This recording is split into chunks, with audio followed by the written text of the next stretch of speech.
والپیپر من نگاه کن که با یک کلیک عوض میشه. تو هم دوست داری والپیپرت اینجوری بشه؟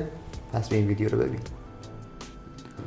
برای اینکه شما هم بتونید والپیپرتون این شکلی تنظیم بکنید، وارد ستینگ میشین، تو قسمت والپیپر آیفونتون میرین، اد نیو والپیپر رو میزنید و فتوشافر روی سلکت فوتو منوال میزنید، گزینه آل رو کلیک میکنید، اون دو تا عکسی که دلتون میخواد که به عنوان والپیپر انتخاب بکنین رو میزنید. ادو که بزنید اینجا فقط کافیه که سایزشو دو تا عکس رو عین هم بکنید مثل این دوتا.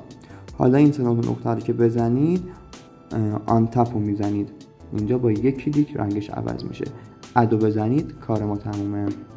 حالا اینجا کافیه گوشیتون رو قفل بکنید و با یک کلیک رنگش عوض بشه. حالا شما میتونید والپیپرهای بیشتری هم درست بکنید. این بقیه والپیپرامه که اینا هم همشون با یک کلیک رنگاشون عوض میشه.